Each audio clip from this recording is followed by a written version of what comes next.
Alors, ça s'est passé de façon tout à fait bizarre et impromptue comme ça. Je n'étais pas du tout fait pour ça ou parti pour ça. Et le maire de l'époque est venu me voir en me disant, voilà, Jean-Pierre, on aimerait que tu te présentes. Mon père était adjoint à la commune de Blanquefort. J'aurais dit non, c'était en janvier ça, c'était en janvier 89. J'aurais dit non, moi j'ai jamais été conseiller, je n'ai pas l'idée de ça. Et non, ça ne m'intéresse pas. Bon, écoute, réfléchis un peu et puis on verra un peu plus tard.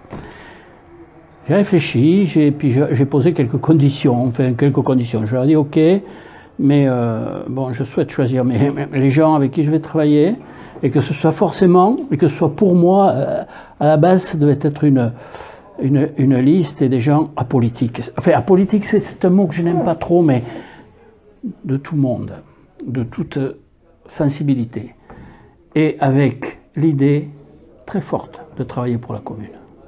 Voilà. Et surtout sans objectif de faire carrière là-dedans. C'était quelque chose que j'avais au fond de moi, et puis on est parti comme ça. Voilà.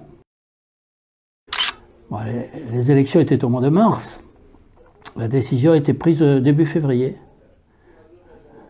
Il y avait peu de temps, Et il a fallu constituer une liste d'anciens conseillers qui souhaitaient se représenter pour un nouveau mandat, et puis de nouveaux conseillers. Et puis bon, ils ne me connaissaient pas. Enfin, ils ne me connaissaient pas. Ils me connaissaient quand même parce que je suis de Blanquefort, mais ils ne m'avaient pas vu travailler ou agir, mis à part dans l'activité sportive de basket de Blanquefort. On n'avait pas de programme vraiment précis, mais on a dit ce que l'on va énoncer, on va le faire. Ce que l'on dit, on le fait. Sinon, on ne le dit pas. Sinon, on dit, on n'a pas de programme, mais on va faire pour le mieux. Et donc, on est tombés relativement d'accord les uns et les autres. Il y avait des gens de tous horizons. C'était incroyable. Un gros chef d'entreprise que vous connaissez tous, qui était Claude Marty, donc patron de l'entreprise Marty, et qui a eu de la personnalité, quoi. C'est quelqu'un qui sait où il va.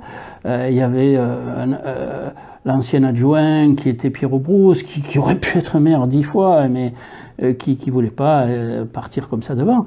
Et on s'est retrouvé avec une belle petite équipe d'artisans, d'agriculteurs, d'ouvriers d'usine, d'indépendants. Et oui, ça s'est très très bien passé.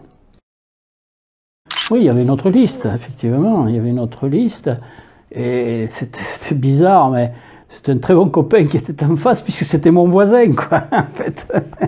Jean-François Dubicki, qui était parti tête de liste. Mais c'était pas une liste d'opposition politique. En fait, il y avait un renouvellement qui allait se passer, parce que Pierre Despont était resté 24 ans, je pense, oui, c'est ça, 24 ans à la mairie. Et il y avait un renouvellement. Bon, c'était une personne qui avait commencé à avoir un peu d'âge, et il fallait quand même que les choses se renouvellent. À l'époque, j'avais 38 ans, j'étais relativement jeune, mais Jean-François Dubicki était encore plus jeune que moi. Donc il y avait un renouvellement. Alors qu'est-ce qui a fait la différence? Bon, je ne sais pas trop. Peut-être, c'est difficile à dire, quoi. Peut-être un peu plus elle était un peu plus étoffée, notre liste, quand même. Elle était un peu plus solide, quoi, je dirais. On n'a pas fait de liste d'union parce qu'ils se sont déclarés encore plus tard que nous. Et quand ils se sont déclarés, la liste était complète. Ma liste était complète. C'est-à-dire que je ne pouvais plus dire à des gens, je ne vous prends plus parce que j'ai décidé de faire une liste d'union avec la liste d'opposition. Donc, en fait, ça n'a pas été une opposition très féroce quand même. C'est resté tout à fait sympathique. Non, il n'y a pas d'affichage, il n'y a pas. Sur nos deniers personnels, les dépenses qu'on a eues, c'est des déplacements, du carburant, mais il n'y a pas eu d'affichage. On n'a fait aucun affichage. Non, il n'y avait pas de budget campagne. On a fait du porte-à-porte, par contre, oui, ça c'est sûr, on a fait du porte-à-porte, on est allé chez les gens, on a porté nous-mêmes les professions de foi, on est allé discuter, bon. Je sais pas, c'était simple, quoi. Je l'ai trouvé de façon relativement simple. J'aurais souhaité qu'il y ait davantage qu'on ait plus de parité déjà à l'époque, et qu'il y ait davantage de femmes, mais c'est très difficile. Il y avait 3 femmes sur 15. C'est un cinquième, quoi, hein, c'est peu. Mais c'est très difficile de faire venir, d'intéresser, de les décider, quoi. Alors, sur quels critères on a choisi? Pour moi, l'essentiel, c'était le travail pour la commune. C'était pour que l'on avance pour cette commune. Parce que les uns et les autres, nous sommes tous des râleurs, quoi. Et on est des râleurs, ça va pas, eh bien, faisons-le. Prenons-nous en compte et faisons-le, et faisons avancer les choses. Et du mieux que l'on peut. Voilà, les critères, c'était ça. Est-ce que vous avez envie de travailler pour la commune? Pas seulement pour dire je suis conseiller municipal ou je suis adjoint. Voilà, c'était le travail et définir quelque chose d'important pour la commune. Oui, on en a parlé, c'est clair que nous avons parlé au départ. Bon, la tête de liste, j'étais tête de liste, puisqu'on m'a demandé, je n'étais pas obligé de l'accepter, mais bon, j'ai accepté d'être tête de liste. Donc tête de liste, en principe, c'est élu maire après. On avait défini les adjoints. Tous ensemble, il y a des gens qui se portaient candidats pour être adjoints. C'était clair au départ, quoi. On avait annoncé aussi aux gens, à la population, le maire, ce sera Jean-Pierre, et puis les adjoints aussi. Et après, il y avait quand même des artisans qui, en fonction de leur profession, de leurs affinités, on se connaît tous quand même dans ces petites communes, quoi. On se connaît tous, hein. Et je reprends Claude Marty, chef d'entreprise, lui c'était l'économie, c'était même si parfois ça débordait avec lui parce qu'il aurait pu être maire 1000 fois, ce garçon. Avant de dire oui, je m'engage, je me suis mis d'accord avec ma compagne de l'époque. Parce que j'imaginais, sans pour cela agrandir la tâche, sans pour cela lui donner une importance énorme, mais j'imaginais que ça allait être compliqué. Parce que à l'époque, j'étais quand même responsable commercial d'une société à Perpignan. C'est-à-dire qu'il y avait j'avais quelques commerciaux à m'occuper. J'étais très engagé au niveau sportif. À Blanquefort, on avait des équipes de basket. J'étais joueur, j'étais entraîneur. Et j'étais commercial, donc je partais, je faisais la France entière.